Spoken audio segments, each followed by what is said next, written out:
Hello, everyone. This is Steve McChesney from Bay State Running, and we're here with Newton South coach Steve McChesney. Right now, what we're dealing with the coronavirus, it's pretty much put our life at a standstill. So I just want everyone to be safe out there. And what I want to also let you know is this is going to be one of several different video chats that we do with coaches and athletes. I think they're going to be not only informative, but maybe a little inspiring. And I think that's something we could definitely use right now during these times. But before I begin, I just want to make sure that everyone is taking the precautions that are being laid out to us by the medical experts about continuously washing your hands, making sure, spending 20 seconds at least washing those hands and not touching your face, your nose, your eyes, or anything like that. Maintaining the social distancing. All this is very important stuff to know and very important stuff to follow if we want to make this end sooner rather than later. But Steve, how are you doing right now during this time?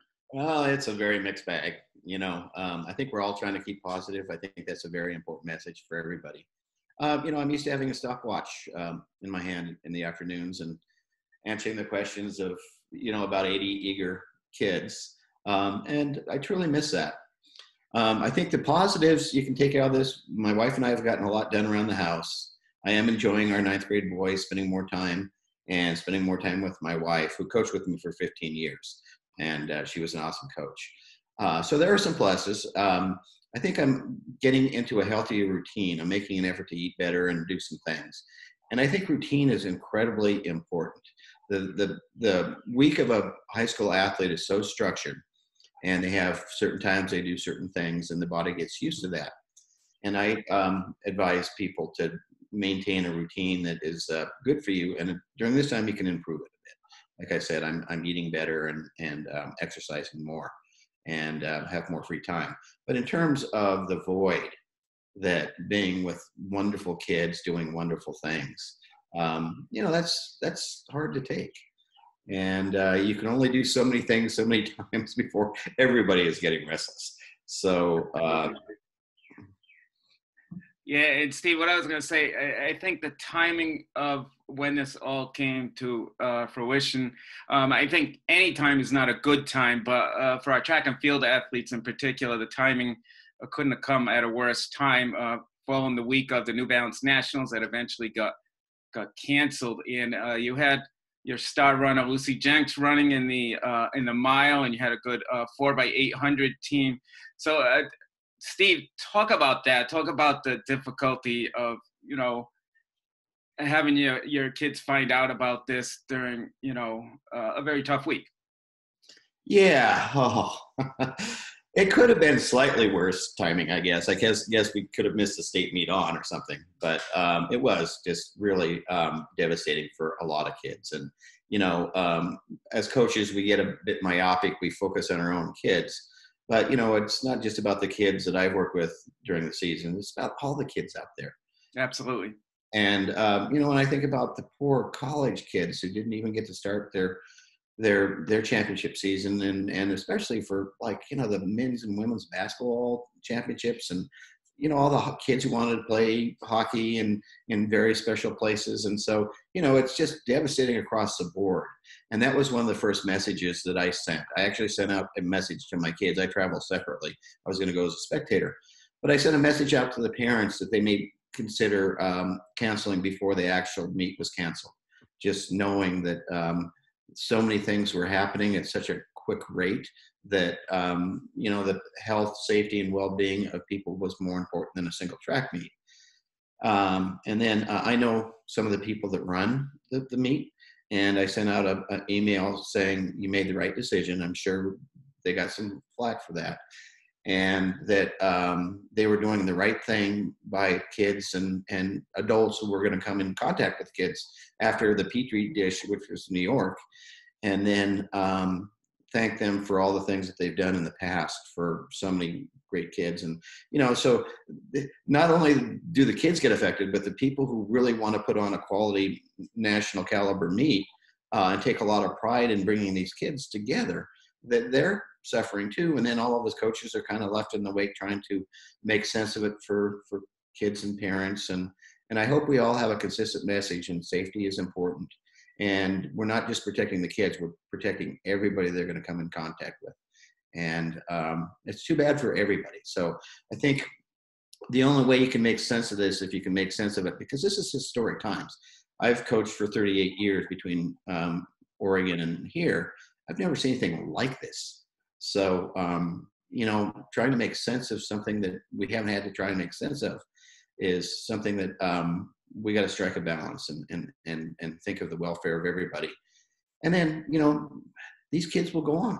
I'm not trying to diminish nationals being taken away, because we're all heartbroken. I think about it every day. I'm not sure my athletes do too, but I'm trying to put a positive spin on it in my mind so I can help the kids, because sometimes you have to be the adult in the room. But, it's disappointing to you as the writer and knowing so many of these kids. It's disappointing to every kid who wanted to compete. But at the same time, this is where we're at, and we got to move forward. And I'm hoping that there's something we can move forward to. Steve, what was Lucy's reaction? Because she was definitely an individual that had potential to actually win at the Nationals. So my guess is she probably took it particularly hard, but I can see her as being somebody that's saying, all right, what do we need to do from here? She's a great rebounder, very mature person. And I think you're right. You had the two girls that were really a bit faster than her in the field. We're going to go 800 and go 2 mile. And she had outkicked Karen Parks with the New Balance Grand Prix, and her workouts were off the charts. She was really ready. And, if people would ask me how fast she was going to run, or if she was going to win, I was knocking on wood, just saying to myself, that's a possibility. But it's, I think some people look at the big picture. I'm sure it took her a while to look at the big picture. I'm out of season during nationals and don't really have a lot of contact with these kids, but she did contact me and kind of let me know, what do we go from here? And I said, you know what, we don't know. And some weeks have passed, and the season looks like it's shrinking a bit. The MIA has put out a statement that they're moving past the April 27th date. Right now, our Governor Baker has made the 4th a possibility that schools could start. And the MIA is going to have a meeting on the 30th, and they're going to look at that and balance everything. And we're going to have to accept whatever they come up with. If they give us a gift of a partial season, I think everybody's going to be ecstatic. But if they say we have to maintain the keeping everybody safe, and realistically we're not going to get a season, and we join a lot of professional sports and a lot of college sports, and kids have to get ready for college or next year. And you just, right now, it's just, it's taking a step at a time into the ocean, not knowing how deep when the water's going to get deep. Absolutely. No, I agree with you 100%. One thing I was going to say about the Nationals, I know there's a lot of disappointed kids out there, and I think what they should take solace in is the fact that they actually, that they made it there. Not a lot of people make it there, whether it's the championship or the emerging elite. Making it there is more than half the battle. And I know they're all getting their backpacks. I heard. Look at that as a medal that might be draped around your neck. I mean, as something that's, a memento that you made the Nationals. Again, I think they should take solace in the fact that they made it there. And some in very high fashion. We have some incredible athletes in Massachusetts and in New England, Absolutely, as you know. And the other part of that is, I think, kids reflecting on the journey. That's important. That group of girls in the 4x800 that won All-State for us, they're a remarkable group of kids. You had Lucy, who missed the entire cross-country season because of injury, and, suffered a lot of adversity and had a wonderful ending to her cross-country career and springboarded into the indoor season. And Addie, our third leg at All-State, had missed the first few weeks of the season with some shin pain. And then she got mono, and she missed, the bulk of the season. And she came out and ran a terrific race at Nationals. And the thing that I take from this is these kids work through things and they help each other work through things. And that bonding and that training side by side and the joy that they had getting to be in the position to go to nationals, like you said, is inspirational. And that can't be taken away. I agree. So, Steve, what are you doing now to keep these kids motivated, to keep them in that right frame of mind? I know runners, track and field athletes in particular, they're resilient people, and they're going to do what they can to get through this. But what are you doing with your individuals right now? Well, it's funny you should ask. Tonight, I'm going to send a message to all the kids who signed up. Right now, I've told the kids that we could get a hold of, that they should look at their individual workouts from the past. I give each kid a sheet of what's on tap for the week in pretty good detail during the season. We're not allowed to coach, so they have the template and the blueprint of how to train, and they know the language, and the kids are sending that to each other. I know that my kids aren't getting together, and they are doing the social distancing. I've heard that from parents and from kids. So that's step number one. Step number two is what are you aiming for? What are your goals? And you got to assume that at some point we're going to be racing again, and we're going to be training again. So you want to be ready. And lastly, there's a lot to live for. I know when you're a senior in high school and these things have been taken away from you, you're still going to go on to college if the kids are running. And the kids who went to nationals, by and large, are going to be running in college or jumping or throwing or whatever, hurdling. But basically, you have to wrap your head around what you're going for. And think about the people who were ready to run the Olympic trials, and now they don't know if the Olympics is going to be 2021. They've been training for 4 years for this goal, and it's been removed. And I think the people who serve themselves best are the people who are resilient and say, okay, you know what, I got more time to train, more time to get ready. And I will be there in 2021, and then maybe 3 years later, who knows? Yeah. So in uncertainty, you got to create a bit of your own certainty. And I think that that's hard to do, but we spend a lot of time talking about the things that aren't about racing. All the time on our teams, we talk about what we value in our training. We talk about the process is the most important thing that we do, and that the meets are kind of the outcome of all the things that we put together.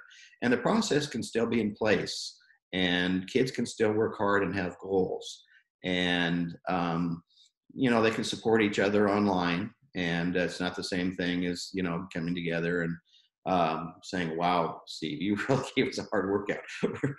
We're glad we survived that. And I always look at them and say, you earned your supper today, girls. But you can still do that. I treat it personally like it's the summertime. I go away to Oregon. I see my family. I see friends. On Olympic years, I hang around the trails, and it's a lot of fun. I'm really not looking forward to not seeing people, but and I'm not even sure if we're going to be able to fly to Oregon for a while. But in the summertime, I trust my kids, and I spend 9 months of the year building kids that can trust themselves to follow the program as well. So I'm not as anxious as maybe some people are, because I feel like that's in place. And we've had a wonderful year together up until this point. And I think the kids can continue it. Was kind of waiting to see what the timelines were going to be and have more information to really have a really long chat with my kids. But the other thing is I'm opening up my email and just saying, if you have questions or concerns, just get a hold of me, or you just need support. And a couple of kids have reached out for support, Lucy being one of them. I think part of it is we're so used to seeing each other, just having some kind of encounter is really important. And then, like I said, maintaining routines. I think that's really important. That goes with training, but it also goes with don't go to bed at 3 a.m. expect to feel as good in your workouts if you choose to train. And everything's optional at this point. Some of my kids may choose not to work out, and that's their way of dealing with what's going on. And if that's the case, if we do get together as a team, I'm going to treat them the same as anybody else and start them where they're at and work with them. Steve, all great advice you're giving these individuals.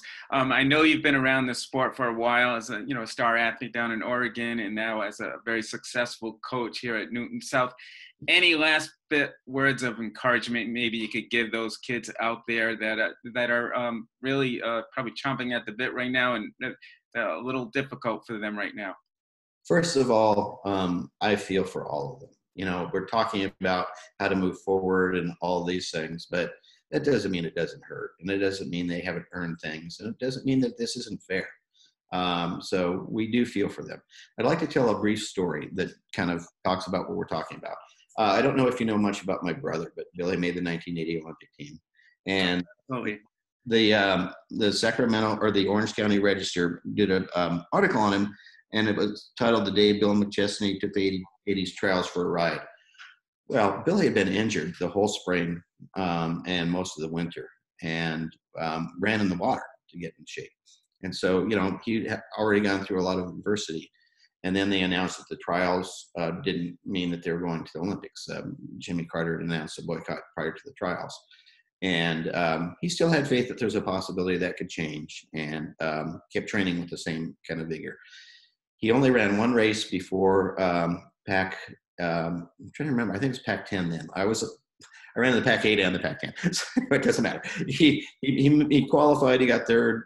Qualified for nationals. Got third. Went into the trials as one of the last seeds. And he told me, "I'm going to make the team."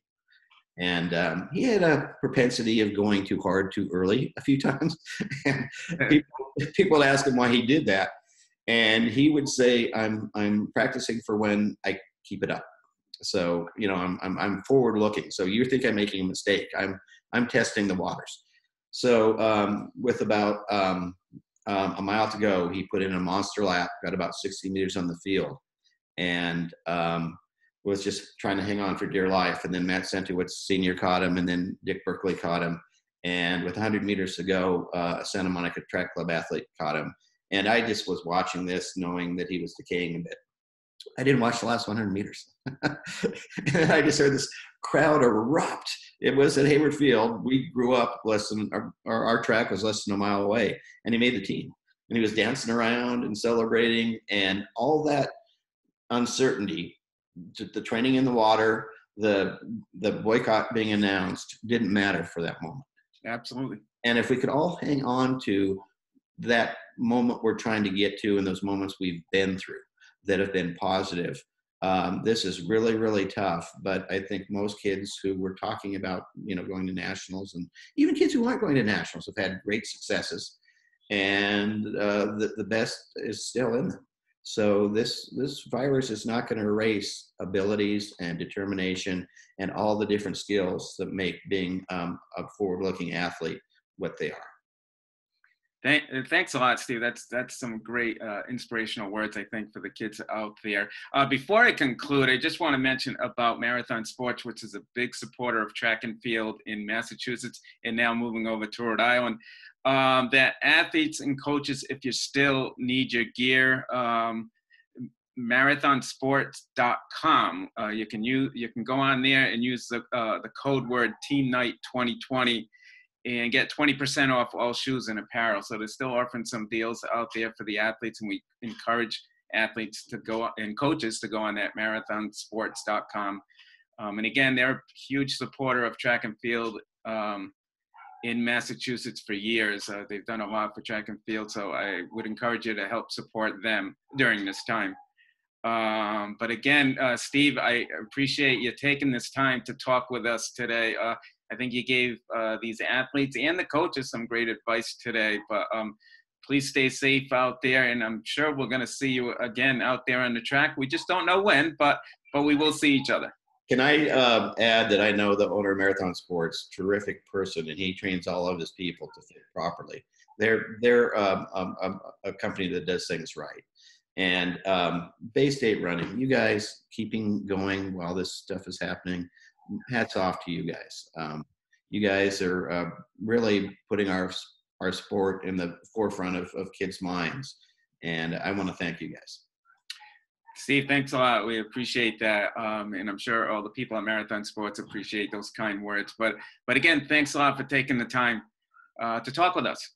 You got it.